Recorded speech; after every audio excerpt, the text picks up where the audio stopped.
Hey, welcome back to Inside Four Walls, and we're going to do a little bit more of a culture war type deal. Now, Bill Maher, I think he's always been a very interesting, God, I'm blanking on the term for it, but indicator of the culture war and where it's at with your baseline, like, mainstream liberal, who's reasonable, right? The few and far between.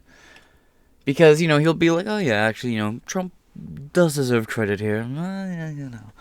Trump's kind of an idiot, but he does a backflip. He slips on a banana peel and does a perfect backflip. And his supporters think it was all intentional. That kind of stuff, Where the ones are like, he's evil. He's like, he's not evil. He's just buffoonish, and his policies accidentally will harm people. Your typical armchair smarmy, elite class, mainstream corporatist, liberal.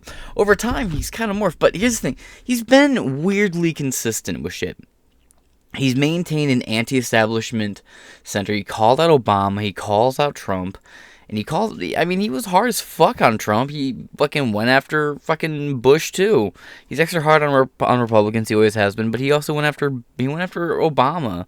He even went after Obama in the Benghazi thing. Now, he's also not been the most up on things. I'll show you a clip from just a couple years ago where Bill Maher and his entire studio audience belittle and mock Dennis Prager. Now, there's things to make fun of Dennis Prager on. I have gripes with the fucking guy that hurts credibility with me. Oh, shock. Figure I have the guy who has a problem with everybody in the fucking industry and large content creators has a problem with fucking Prager. Oh, wow. Weird. There's a lot to have gripes with. But that's a topic for a different day. But they were arguing, he was like, look, they're putting tampons in the men's restroom because they're starting to believe and put in policies that would allow females to pretend to be men and use their restrooms and vice versa. He was talking about policies in gender-neutral bathrooms, and they're just like, this isn't widespread. This isn't going to go anywhere. This is going to be a little fart in the wind trend thing. He goes, no. This is part of a bigger agenda. There's a plan to this. He was talking about, he also made fun of people for talking about the World Economic Forum and so on and so forth. But Bill Maher has really come around. Sometimes I wonder if Bill Maher is actually aware of how much he himself has moved from where he was just a couple of years ago. Because, again, he's still left. Like, Jimmy Dore, for example, is the example of, like, the prime example of somebody with a complete opposite worldview to me. But, I bet me and him could sit down and have a very genuine face-to-face conversation about differences in our political ideologies, and it would be that, a conversation, right? Bill Maher is the same way. It's just one's a lot less smart. I don't know. I'm trying to compare. I don't know. I'm not the biggest Bill Maher fan. I watched a few real-time clips, and I've used him as a reference point throughout the years. An example that comes to mind is when he said, for a first time, I'm playing to two teams, referencing the fact that he now had a right-leaning audience in proportion equal to his left audience. And it was the first time that had ever happened in his career. And he also started having more guests on that were challenging and pushing him back on. I'm curious if he's aware of how much he's shifted over the years. But that's enough hemming and hawing. Let's hop into the video, right? We're going to have a video and an article to read today. So Bryan Cranston, right? You know him, Breaking Bad, Malcolm in the Middle. This guy is Mark Ruffalo levels of fucking delusion. And I don't know what happened to him. It's just hearing him talk about politics, and he's the most woke, out of touch, fucking chill imaginable. And it's all with that air of, I'm trying to be hip and stay relevant. It's on level when you see people like Danny DeVito doing the same shit, and, there's just a lot of actors from that time period. Arnold Schwarzenegger, all pro-lockdown and shit. Something wrong with these guys. Will Ferrell is another one. Will Ferrell walking around with the fucking, what's that fat bitch ran for Georgia? Stacey Abrams, walking around with a Stacey Abrams shirt and stuff. Just, it's the worst. And to see Bill Maher, right? Bill Maher has been friends with all these guys for fucking decades, right? He runs in these like very like high-ranking left elite Hollywood type spheres, right? Weinstein spheres, but he wasn't like, I'm not implying, I don't think he was part of any like sort of harassment thing like Weinstein was, but he ran in those circles, like he knew people who knew him, if not knowing Weinstein type people directly, right? I don't know. Bryan Cranston is just, I'm online all the time, chronic Twitter syndrome, constantly just yeast in a jar, dying on its own farts, eating its own echo chamber bullshit. And you watch this clip, you can tell this is the first time Cranston's really gotten any pushback on these views. And Bill Maher, he originally was like, yeah, this is bullshit. The CRT thing's not real. You don't understand what it is. And he even came out and was like, yeah, you know what? I'm wrong. This is dubious as hell. But let's get into it. Bill Maher and Bryan Cranston butt heads over critical race theory. Comedian and podcast host Bill Maher locked horns with actor Bryan Cranston on whether schools should be teaching critical race theory. And of course, Bryan Cranston has like next to no fucking idea what it is. And what I find funny, right? You have these older people trying to talk about critical race theory, and they talk about it the same way we were talking about the culture war in like 2016. It's like, well, don't you think about privilege? Like white privileges? Like the conversation in this country, at least culture war wise, has moved so far on. Like what's Bryan Cranston going to bitch about next?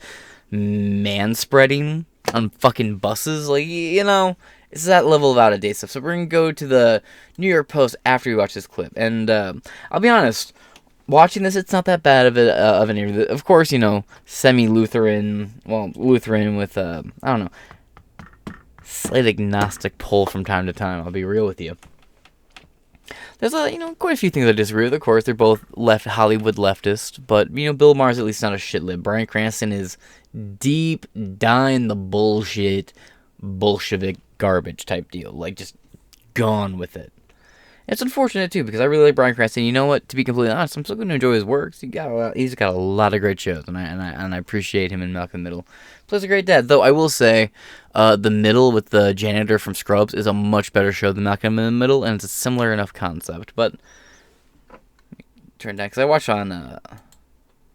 I watched twice the speed just to make sure that I got here as fast as possible. I'm going to turn up, and you're going to hear him talk about it. They were talking about the Bible, Jesus, and how they were talking about how Jesus never condemned slavery. Yeah. Well, anyway, they get into this, and I rewound a little bit so you have a little bit more of the context as opposed to where the New York Times or New York Post starts for just mid sentence. So let's watch and go from here, shall we? We're not gonna watch the whole thing, of course. By 1860, it had changed. Yeah. And most of the world had got rid of slavery before we did. We were bringing up the rear. But, you could gay marriage. Obama was against it his first term. Speaking of bringing up the rear.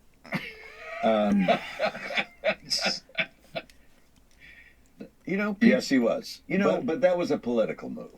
That was because he thought that politically but it reflected, it's too soon. Of course, because it was. Because it reflected where the people were. Yeah. My point being that people just don't grow up overnight. Society doesn't. It does. More raise them. And this is the difference. This is not like about Bill Maher.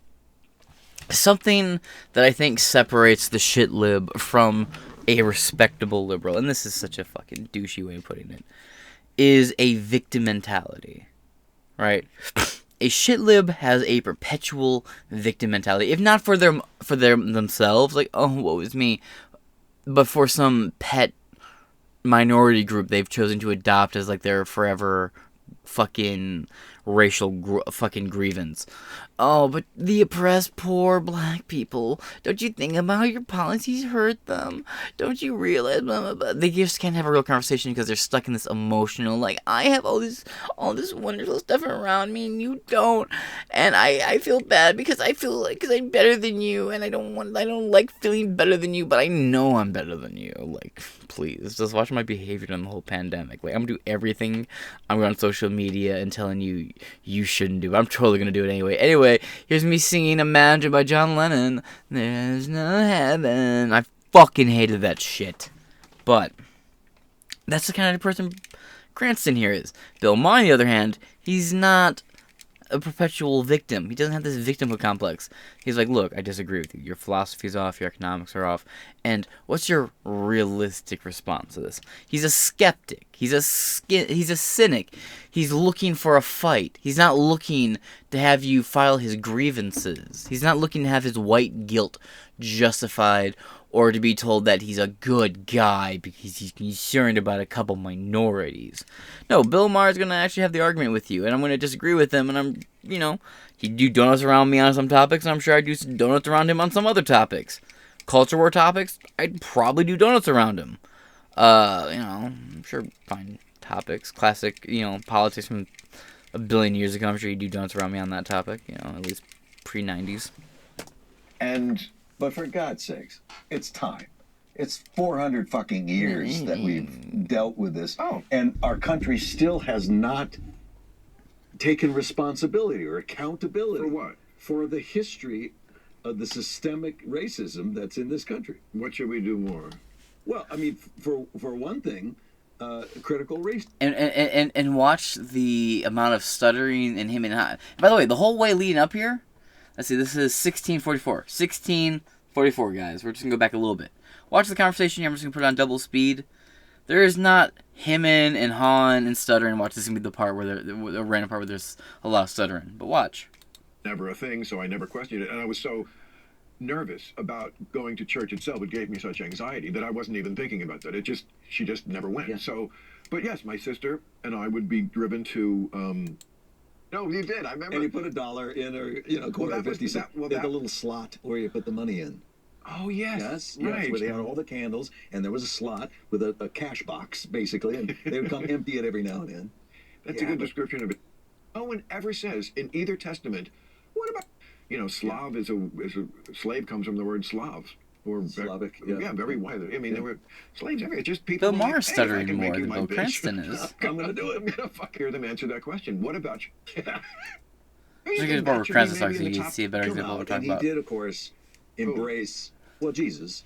He didn't come out. No, he's still closeted. That's why they say Amen. Mary Magdalene. He was embracing of her, stuttering, my bad. Judgmental of her, and saying, I'm not saying he wasn't a good guy. That's a good thing. I'm just saying it never crossed his mind to condemn slavery. Yeah. I'm telling you, they had rules about it, but it was like some issues. If a man decapitates your slave, you make it. There's a significant amount of a very less amount of stuttering and stammering in him and Han, but let's just play it. People just don't grow up overnight. Society doesn't. More racism. But for God's sakes, it's time. It's 400 fucking years that we've dealt with this, and our country still has not. By the way, you gotta love how the timing's like completely off. They'll say 200, 300, and a lot of these men on the street things. They're like, for 150 years or 200, whatever the fuck it is. 1776. From there. Now, maybe they're measuring like God in here and Plymouth Rock and all that. Even then, the number's still off. Taken responsibility or accountability. For what? For the history of the systemic racism that's in this country. What should we do more? Well, I mean, for one thing, critical race theory, I think, is essential to be teaching. It depends on what you mean by that. Well, I mean teaching how the race trade and racism is systemic in everything we've done, in government, in social activities. Yes, it has been. I mean, it's embedded in it. It's like, for example, why the Second Amendment really was, I mean, this is one person's theory, but I think it's the truth.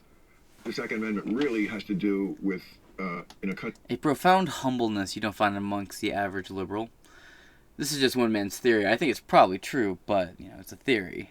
He goes into it. Humble. Where the other ones are like, you have no right owning it. You don't need it. There's no reason. He's like, I'm pretty sure I'm right, but, it is just an opinion after all. Respectable. It's something that, it's a level of humility that I talk about, when I see it, I like to call it out. You don't see it very often. Country where you were keeping hostile people in chains. Yeah. You needed guns. to, you needed very loose reins on guns to keep the lid on that. Yeah. That has a lot to do with why other countries don't have like a Second Amendment the way we do. And we didn't have an organized army. We didn't have an organized militia, so you had to form one quickly and be able to get the arms quickly when we were being attacked. Exactly. So, but critical race rate can mean it's. No, hold on. Maybe in like the slave owning states that was a factor for their arguing, but no. Interesting takes though. Let's look at it like this. These people just fought a government that had gotten so large and corrupted that it was taking the entire income of its citizenry, sending armed guards to bash your door down at random hours a day to collect money and be as corrupt and have their way with you and do whatever the fuck they want with you, and I mean have their way with you in any imaginable way, financially, physically, so on and so forth. Right. So they knew how a corrupt government can become and how dangerous a powerful and corrupt government can become. This is what's important about reading the Federalist Papers. I don't know if either of these people have ever read the Federalist Papers or any of the letters from Madison and Jefferson, Hamilton, Washington, Gouverneur Morris, so on. So Gouverneur Morris is the one you should really look into. Coolest founding father that you've never fucking heard of, and if you have heard of him, fucking you're awesome. You're cool. Now, no writings or documents that I've ever seen. Maybe I'm wrong. If you know about him, link him. Ever talked about, we need a Second Amendment to keep our slaves in bondage. And I'm not saying that's nothing. I'm like I said earlier, that's completely plausible. No, the main concern was about dealing with government corruption. When the government becomes tyrannical and protecting yourself from threats foreign and domestic. It's also a deterrent to prevent civil unrest and collapse. And now this is one where some people are like, well, philosophically speaking, well, statistically speaking, well, normally speaking, that it all breaks down to that kind of shit. But hold on, what's going on now? I mean, it's just.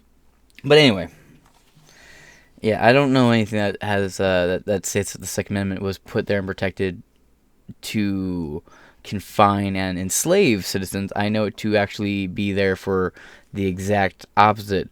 Quote, Joe Biden's favorite quote, to butcher and try to fearmonger with. The tree of liberty must occasionally be watered with both the blood of patriots and tyrants alike. That's specifically saying protection from your own corrupt government and the right to form militias to protect not only cities and settlements and so on and so forth, but to protect yourself from, government and corrupt neighbors, invaders, so on and so forth. And yeah, back then, ships could sail in and just take the land and run up and attack people, so on and so forth. But you could be like, and this is a good, if you're like, well, the founding fathers couldn't imagine things like assault weapons. First off, ask that twat what an assault weapon is. Ask him about the magazine, the capacity. Watch them start to freeze up, him and Han. Be like, no, don't pull your phone out. Just answer. You said like you knew what you're talking about. Come on, tell me about it. And watch the stammer and lack of and all the confidence and smugness just melt. Now, this isn't true. Sure, they weren't assault weapons, by the way most clowns may think of them today, but they had crank-powered Gatling gun that could fire hundreds of rounds. 200-300 rounds in about a minute 25. Semi-automatic levels today, but back then considered automatic. Plus, like, cannons were like the most devastating tool you could have. That's like having a missile launcher. And they wanted, back then that's like having a missile launcher, right? And there's a letter from James Madison, to James Madison from a sailor, who's talking about, hey, can I own cannons? James Madison essentially says, I'm not your king. Sure, do you want to buy some? They wanted you to own battleships. They wanted you to own the most advanced weaponry of the time, to the point where multiple founding fathers said that the capacity of the citizenry to own and operate artillery must be equal to that of the capacity and the response capability of the government. Read the Federalist Papers. There's so much good shit in there. Shout out to Victor David Hanson and the Wall Builders. Amazing. It's one of these catch-all terms. If you mean we should honestly teach our past, of course. If you mean more what the 1619 book says, which is that it's just the essence of America and that we are irredeemable. That's just wrong. It's not. Bill Maher used to argue I about this agree with thing it, not but existing. even teaching our past and being, It's not. I mean, All yeah, right. I agree with it. But even teaching our past and being honest and owning up to who we are as a country and a history. Most schools are doing that. I mean, I'm sure there are ones in Texas that are not. Look, in Florida, Texas is getting they want to blue by the day. do away with critical race theory, and a lot of other states. Because sometimes it veers off into things that are really not appropriate. See, and now Bryan Cranston's going the "don't say gay bill" bullshit when it's like, no, it's just don't say either if you want to be like that, because it bans and penalizes talking about sexual relationships as well, not just same sex or anything like that. It's an overall ban on teachers talking to kids about sex without parents knowing and without adults being present, because there's strict policy setting in there saying you're not allowed to talk to a kid in private about any of this stuff either. Kind of scary that they felt the need to add that, isn't it? In schools. So how do you govern If that? you're How do you- telling 5-year-olds that you're either an oppressor or someone who was oppressed, you're introducing ideas about race that are inappropriate for kids that age who can't understand it. Okay, so common sense would govern Common sense that. is what's lacking in this country. You need. That's why, but that is why people want. And the dangerous thing about that, right? Let's just say things don't change, right? For some reason, Elon Musk going Twitter doesn't change shit. And this is an opinionated take on my part. Right, you have these two groups of kids. There's these white kids, and they're told, no, you have to surrender less, because you're privileged, you're special, you're above all these other people, and you need to feel bad about it, and you do everything you can to make up for you having these special powers and abilities, and the special ranking, and all this special access that these other people just, for some reason, just can't access. You're telling them how special and superior they are, and that they should feel bad for it. You're going to get that one kid, and they're going to be like, I'm not going to feel bad for this. Also, I must be just the greatest. We must be the greatest thing ever and too powerful because I go to say something online and I'm censored or I'm deleted or so on and so forth. You're going to lead to a path where one little sick fuck is going to pipe up and say, no, if I'm better than all of them, then I'm going to fucking rule them. And it's the right of all the people who look like me to do so. And that's how you get Hitler. You get all these fucking brain-dead lefties being like, well, Hitler was like, I'm just going to do whatever I want and fuck everyone else around me. That's how you get Hitler. It's like, no, it's not. No, it's fucking not. The exact policies you fight for, the moral decay of society, so on and so forth, is what leads to fucking Hitler. Teaching kids that based on race, they're better than everyone else and they need to feel bad about it and make amends for it. You're going to lead to the one kid who says no, makes the argument, and that switch that was hardwired to tell these kids, oh, you're not better, you're better than everybody else and you should feel bad for it, is going to flip and say, no, if I'm better than you, why am I bowing to you? And that will happen across a whole society of a whole certain ethnic group. And it doesn't even, like I said, I haven't said white, this whole analogy as far as I know. I didn't mean to if I did. It's any race you sanction off and say, based on race, you're superior, so you should surrender. No, it just takes one mouthy motherfucker to weaponize that exact training. And there should be no switch because that setting doesn't exist. That gender, or whatever you would call it, that bullshit binary doesn't exist. You know, I get comments all the time on my videos saying, these black gorilla chimps, you really need to learn their place, blah, blah, blah. Bro, if it wasn't for a black Supreme Court justice named Clarence Thomas, this nation would have already succumbed to just outright communism. Please, get fucking real. Thomas Sowell exists, my man. And they don't like these kind of people existing, right? Because they're an overall threat to the larger, more establishment Democrat and shit-lived Democrats who want to have these examples of these, just these a crippled, oppressed society is rigged against this handful of black people. But then you get people like Thomas Sowell, you get Clarence Thomas, you get, you know, regardless of how you feel about him, Brandon Tatum, Anthony Bryan Logan. It's a long list that goes on. I can't think of his name. He goes on Fox News occasionally. Morgan Freeman even occasionally will chip in and say some base shit once in a while. You know, you get these celebrities and very, like, deep wells of intellectual resource. and they're black, and they say this narrative about our people is wrong, and you have all the ability to lift yourself up out of this situation. It's, again, it all ties to having that victim complex, because if you can have that, like I said earlier, oh, I'm better than you, but I feel bad about it. Like I was saying earlier, it's all the same fucking plague, and it's disgusting. And Bill Maher is one of the few libs who actually has a platform. You can get in contact with people like Bryan Cranston and Mark Ruffalo and so on and so forth, and have these conversations with them in a way where they've never heard this side of the argument before, and they lock the fuck up. Sorry, less interrupting. Let's get back to it. Common sense is what's lacking in this country. That is why people wind up passing laws about that. And yes, you're right. Very often the laws go too far, but it's not coming from nothing. It's coming from things that have started in colleges and very far left woke thinking that many people feel is not appropriate in schools. I mean, the same thing with gender. How many people on the left, just, again, I want to give Bill Maher a lot of credit, because I see people shitting on Bill Maher all the time. They throw him in the same same category as like Jon Stewart, Sam Cedar, TYT, all these people, like him and Jimmy Dore are two people on the left that I actually, like, again, I don't watch a lot of Bill Maher. It's this arrogance and the smugness, because when he's wrong, and it's very obvious he's wrong, and later on just gets proven to be wrong, it's annoying to watch the arrogance. I don't get satisfaction from the revenge of him being schooled by somebody pulling up a resource and be like, look, dude, you're wrong, and be like, oh, well, I have to look more into this, that kind of shit. I don't enjoy that. I hate arrogance where it should not, where it doesn't belong. I don't believe in false modesty, but misplaced arrogance is a pet peeve, and I'm sure I will humble myself to that eventually. But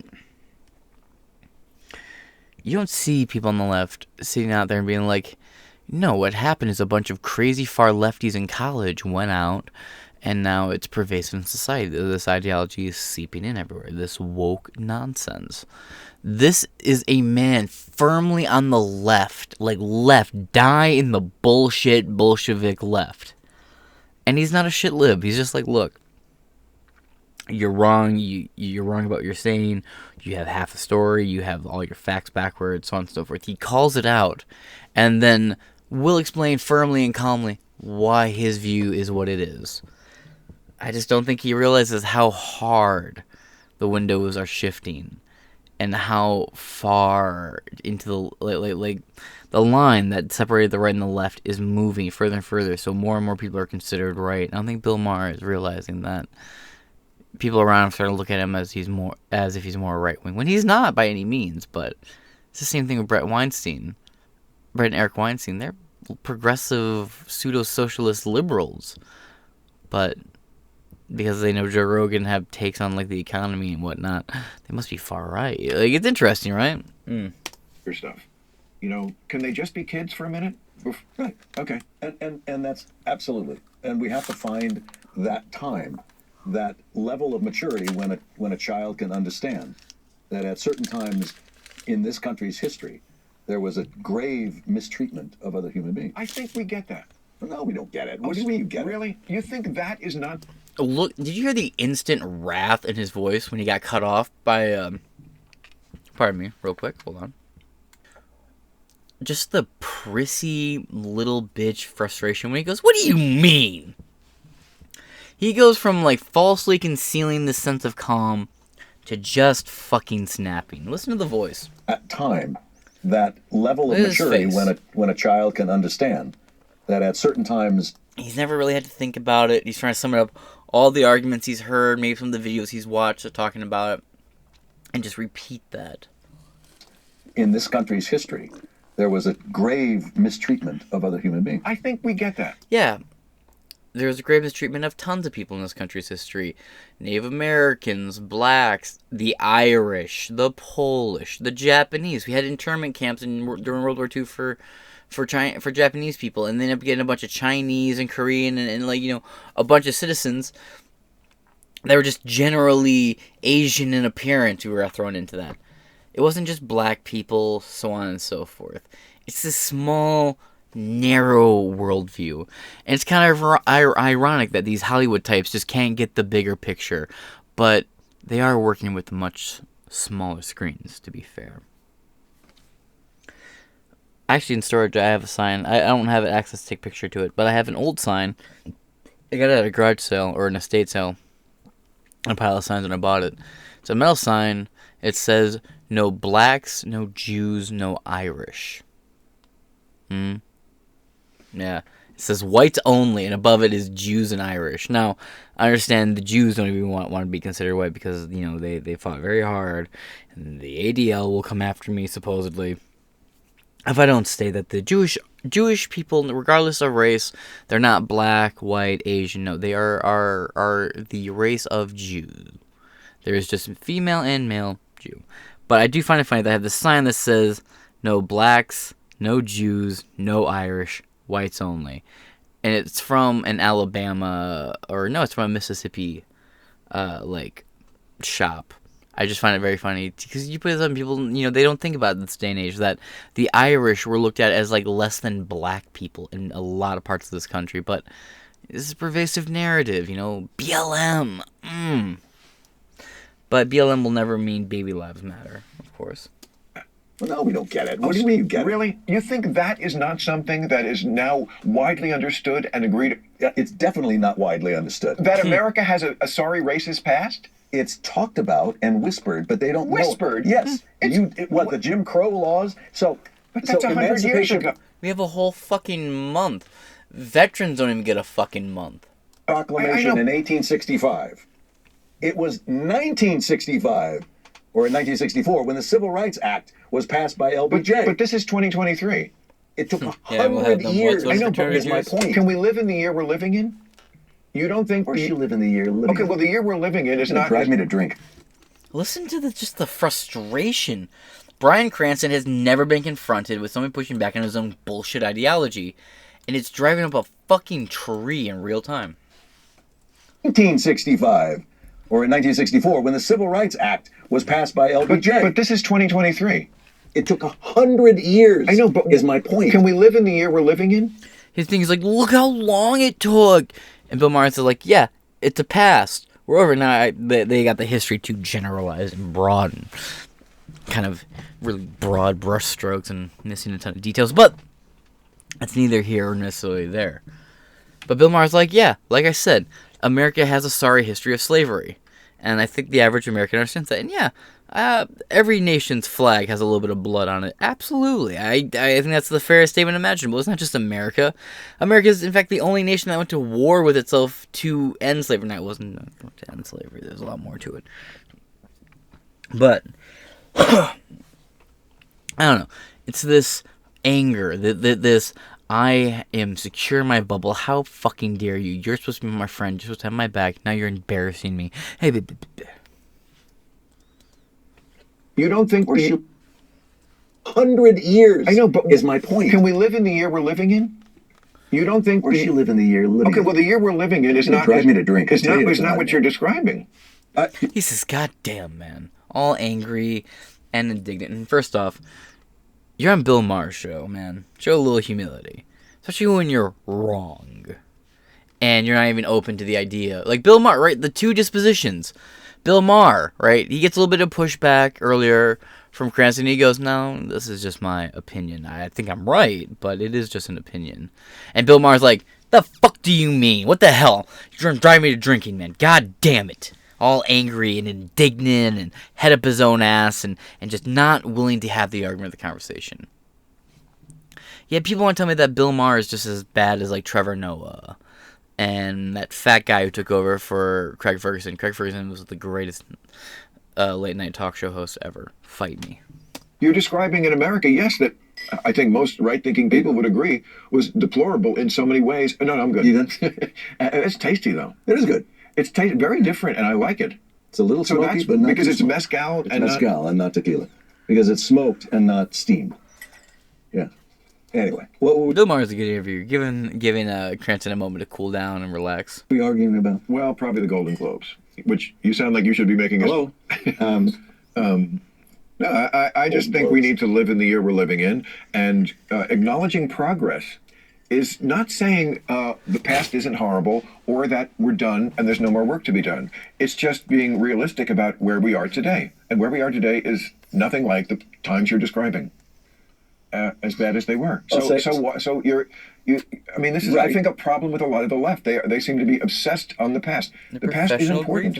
It's not the only thing. They teach it like the again, Holocaust. I think most places do teach it. There are places. There are also there are places that go too far on either side. Can we agree with that? But I bet you most places in America. I mean, again, this is 2023. The people who are doing the teaching are of a generation that is not mostly interested in suppressing the past or being racist.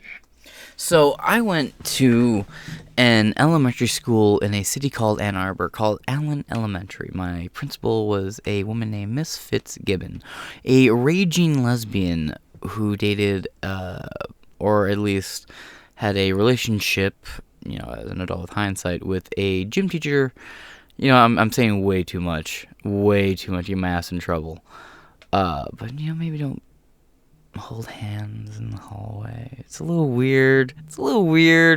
I wouldn't want like a married heterosexual couple smooching in a, mom, dad, whatever. I can't do anything about that. If a mom and a dad drop their kid off and they give each other a smooch, for whatever reason, like they're in the same car together. It's not like one's leaving or whatever.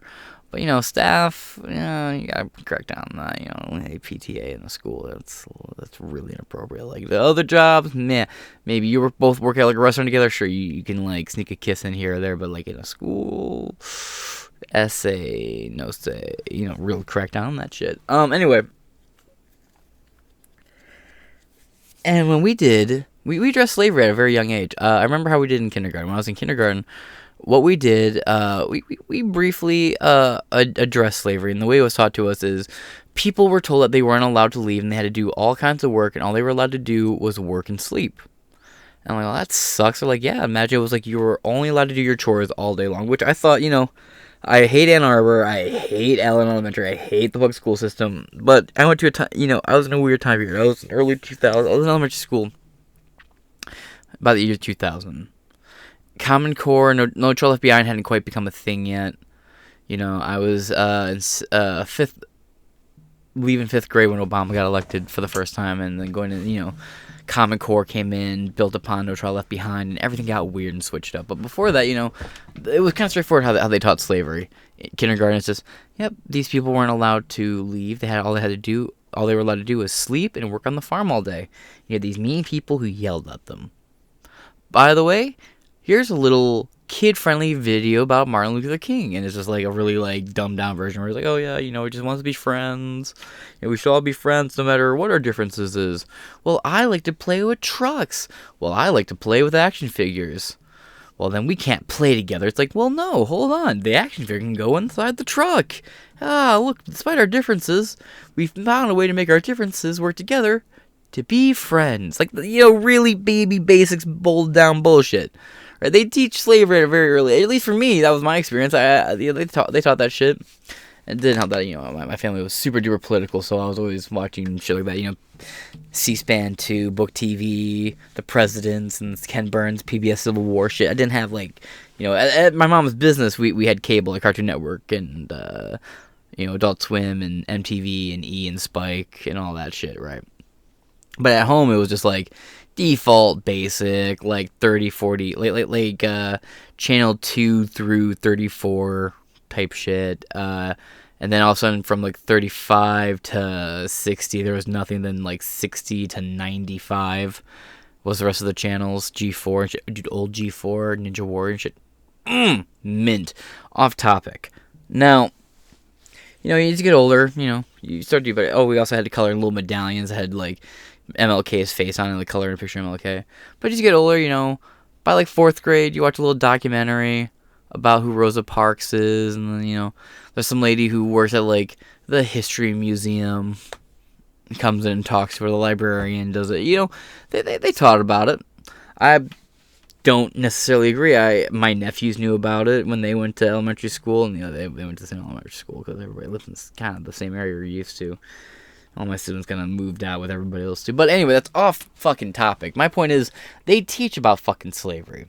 And in high school, dude, they teach about the Harlem Renaissance, all Black History Month, right? It's a different topic every couple days, but they teach about slavery, the build of the Civil War, the slave trade, in the most common core basic, not actually historically accurate any fucking fashion version of what happened. But they still teach it. I don't think there's a single person alive who you may find somebody who wants to be a shithead and argue like, yo, slavery didn't actually happen, you misunderstand it. But they can at least, even their shitposting, they still know it happened enough to have that shitpost ability. Everybody was taught it, everybody knows it, everybody understands the basics of it. Now, sure, there's a level of minutia and more complex history interwoven into the slavery and the end of it, so on and so forth. No one's going to disagree with that, but Bryan Cranston, man, what a head up the ass. It's kind of insane. They don't teach it. No one knows about it. They suppress it. How do they suppress it? Every single major Western company and entertainment division, so on and so forth, bows its fucking knee to BLM and any black pseudo-causes to the point where we have Happy Kwanzaa, like shit in the stores. And Kwanzaa is a completely made-up bullshit, meaningless holiday celebrated by fucking idiots who got suckered into a fucking black Jewish guy's fucking con of a holiday. It's bullshit. It was made up in like the late 60s, early 70s by a fucking junkie drug dealer who was all hopped up and shit and just peddled a bunch of like con artist snake oil bullshit. But that somehow became a federal fucking holiday. Wild. And then you also have Juneteenth. We had Juneteenth added, which is a weird thing, right? To the Juneteenth celebrates the end of slavery, and the Republicans were like, this is stupid woke bullshit. They could have been like, yeah, thanks for celebrating our victory on ending slavery, you fucking Democrats, you former slave owner party. But no, they just kind of buckled knees to it. But either way, they just keep adding holidays. It's a new George Floyd mural here. Riots over there. BLM rioters get to look the other way because they're burning down black-owned business because of some fucking person who I don't know. Maybe they were actually a criminal. Maybe they weren't, but maybe they were a criminal and they pulled a gun on a cop and the cop shot him, or maybe the cop confused a taser for a gun. But either way, we're going to burn down a black-owned business before the investigation can be carried out. Whatever. Tracks. But yeah, tell me again how the struggle of black people is so suppressed and never talked about in this country. It's not like it hasn't been the topic of fucking arguments in the culture war since like 2014, and specifically since like George Floyd and onward. Get fucking really way before George Floyd. Trayvon Martin is where it all started, and so on and so forth. But fuck off.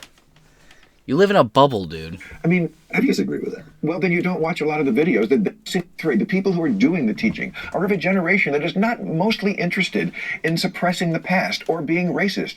I mean, I disagree with that. well, then you don't watch a lot of the videos that they themselves post. True. They themselves. Teachers Libs of and TikTok and stuff. educators. Trust me, they're hyper aware of race.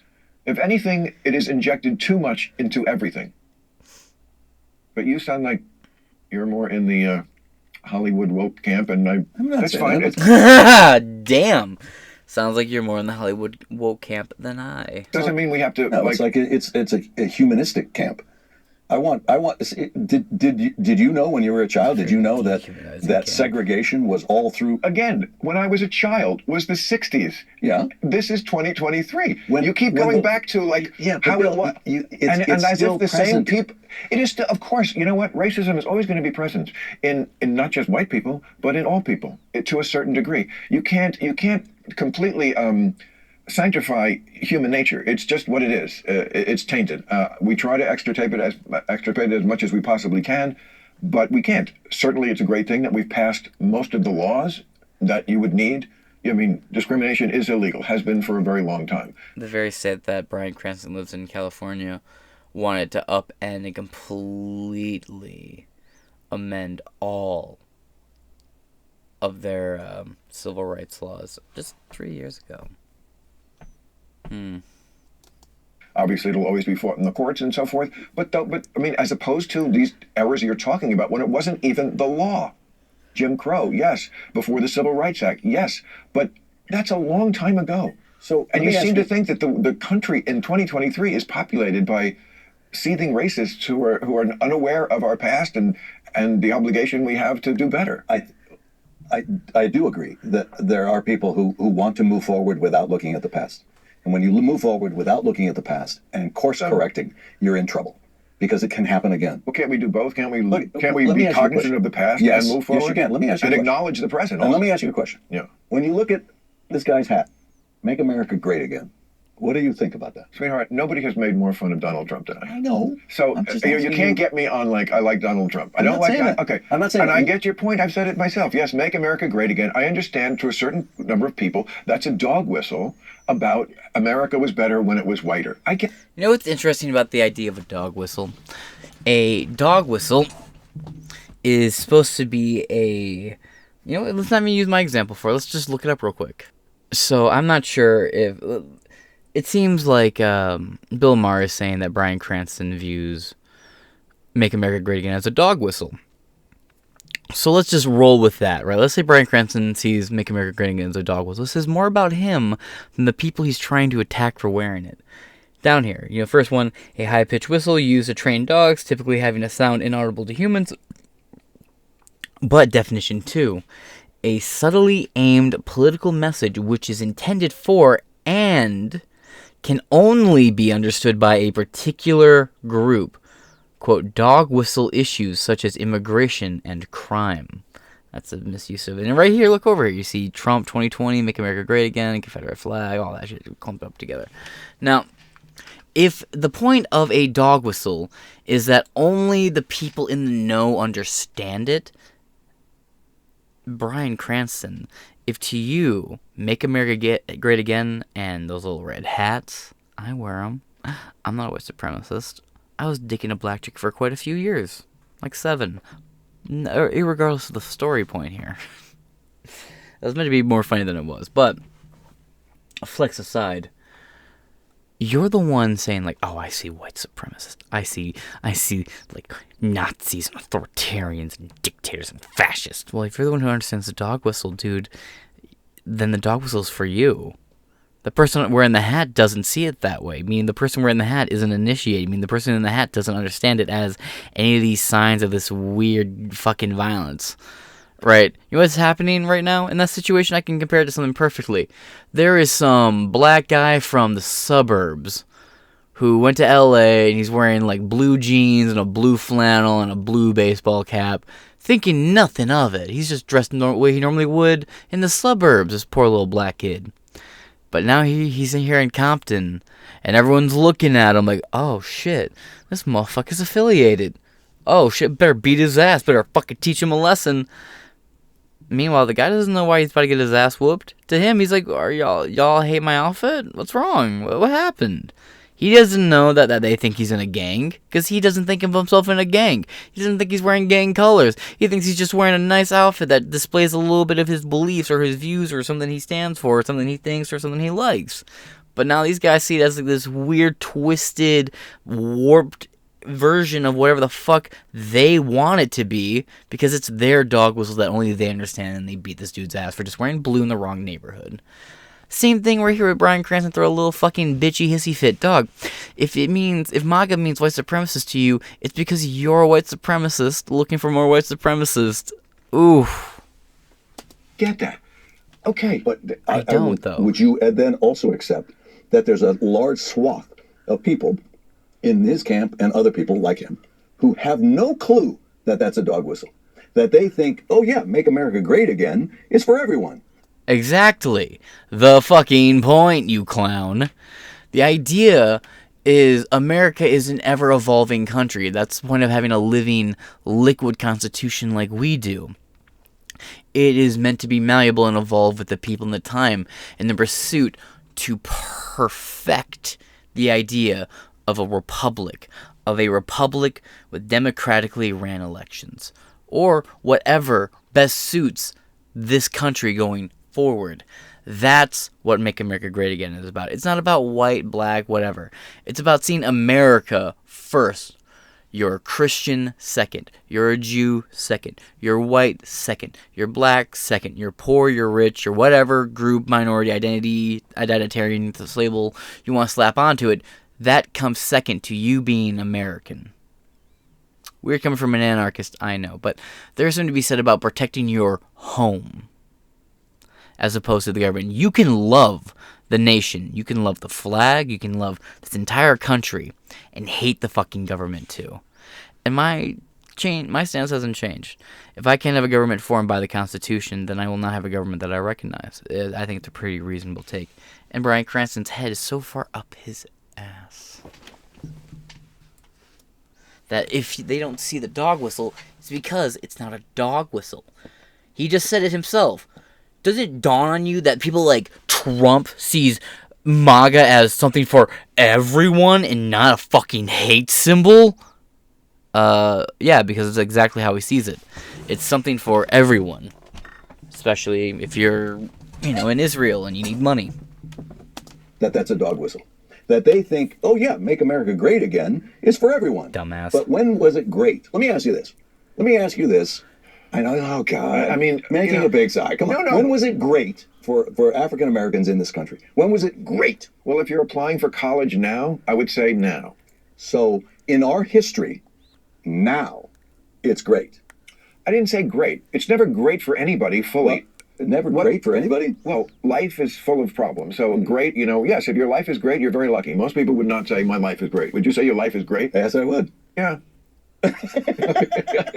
Okay. I mean, I would. This is when I would say society was great. The only issue with this time period is the economy was crashing, but there was a point in the 70s, and I can pinpoint it to right around the 10 years before the 5 years before and after Blazing Saddles came out. Cities were becoming more diverse. The middle class was rising. The poverty rates were sinking in this country to the point of more and more people had a job. It wasn't a historic setting in this country by any means, but it was one of the lowest unemployment rates in our country's history. Even though the economy was tanking and Carter was in office and disco was dying and all the hippies were vanishing, but things were good. People and friends of all different races, groups, and backgrounds were cracking jokes at and with and about each other, and at the end they knew they were just jokes, and they still loved and respected each other as they were despite their differences, and they knew they were all just jokes because people could enjoy each other's company and enjoy picking fun at each other's little differences because we all understood that we were not white, not black, not whatever the fuck. We weren't all these different races. We were one race, the human race, and we were one nationality, and that nationality is American. And now, with identity politics dividing people and ripping them to shreds, America is at its possibly one of its fucking worst right now because of identitarians like Bryan Cranston who have gutted this country. They now have aspired to this level of fame and wealth and excellence, and now they're pulling the ladder up for the average people like you, anyone else who's looking for work and maybe trying to do sitcoms and comedies and get to where he is right now. He's got his. Fuck you. Figure it out on your own. Pulling the ladder up. So, America has had points where it was great. Where it was phenomenal. The greatest country ever. Right? And it's consistently maintained that as the greatest country ever. No country has ever, in this history, gone through such a rapid evolution. In less than 300 years of existence as a nation, constitution going forward. Other countries around the world have predated us by hundreds, if not thousands of years, right? For example, the UK wouldn't elect its first black leader, first black politician, until the 70s. America elected its first black leader in the 1800s. It took the rest of the world to start electing people of different skin colors to its society in the Western world till 60s, the 40s, and the 50s, and so on and so forth. But America was doing it in the 60s. We had Frederick Douglass standing in the Capitol building saying these words in the Constitution are hypocritical if you do not uphold them equally to me. Look at yourself in the mirror as a nation. America has always been on the rapid progress. It's when assholes like you showed up with your grievances and your professional gripes that things start to get unrailed and unhinged and start to just crash out of control. It's your people like you, Bryan Cranston. People who won't take time to hear the other argument, and you just throw a little fucking hissy fit, and you tune out everything until you hear like 2 or 3 words in a combination you fucking hate. And you throw a little tantrum in regards to what's being said. Fuck you. Yeah, I mean, And a lot of it has, I'm glad for you. and I've been privileged. Yes.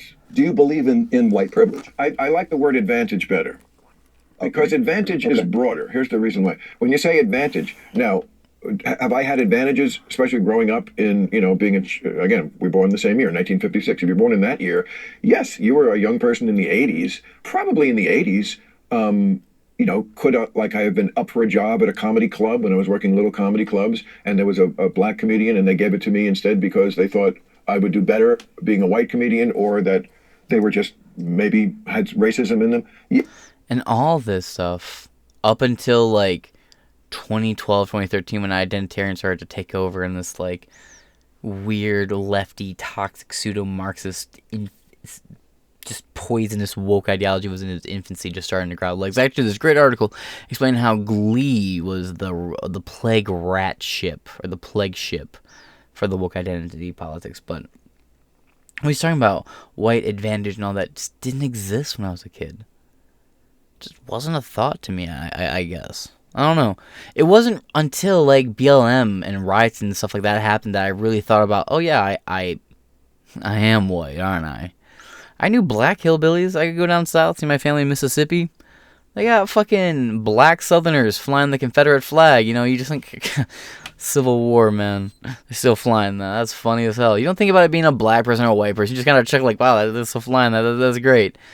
But, well, to be fair, my standpoint on it, it's heritage, not hate, because, I got a lot of family on, down south, and, I have nothing against that flag. It's part of America's history, and, I have one. It's not flying or anything. It's one of my many flags in storage, with, like, my Hungarian and Armenian flag and my Molan Labe flag. I got a lot of flags that are just folded up because, I used to collect them when I was a kid for some reason. But my point is, they're describing a timeline and a reality in a world of racial relations that was just never applicable, and still in many ways isn't applicable. It's just these identitarians want it to be. Yes, I think that probably could have happened, and that was wrong. Again, I didn't do it. We can't all be saying you're doing it. It's just recognizing that it exists. I don't think I should be even questioned that I'm someone who doesn't recognize that it exists. Right. I have a pretty good record of speaking on the right side of civil rights issues. I just like to be real about where we are.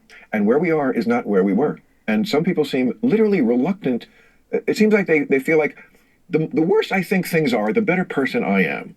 That's what I get from a lot of the left, I think things are worse than you do, so that's what makes me good.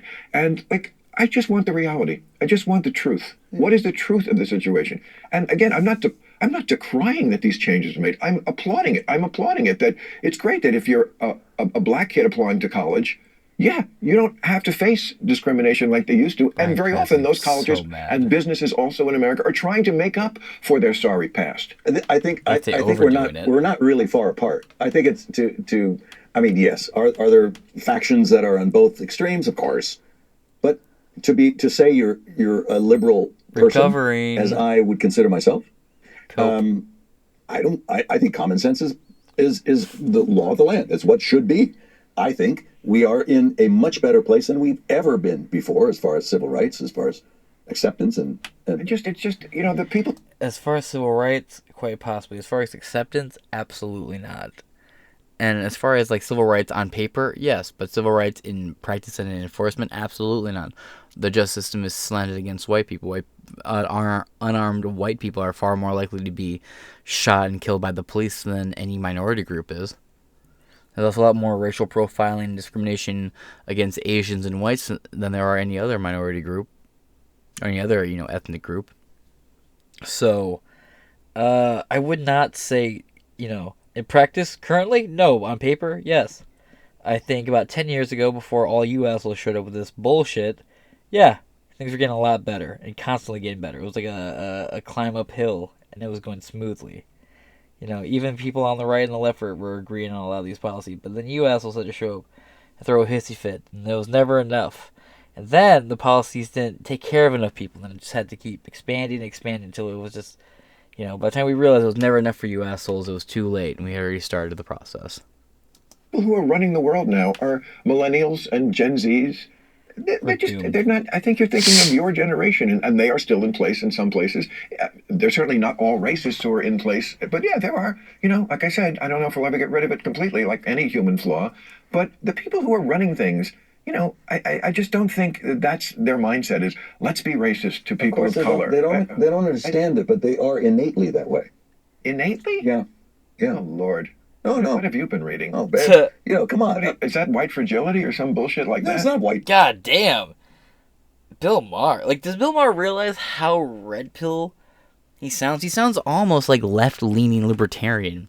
Like that political ideology that Tim Pool pretends to be aligned with. Come on, Tim. Knock it off. Fragility? Well, that's the book. Is that where you're getting that? No. But innately, like original sin, like we're toxically white, born racist? Not toxically, but you recognize your experience. And what we don't recognize often is the privilege that you said, the advantage that you have. We look at Congress. Privilege that he said. He never said privilege. It was Hugh Cranston. Look at the makeup of Congress. You cannot deny that is older white men are the predominant factor in Congress. I don't have the stats in front of me, but there's plenty of people in color in Congress, and yes, we are moving from a place where it was all white. We get it. Yes. But what direction is it going? And I'd like to see the numbers in Congress.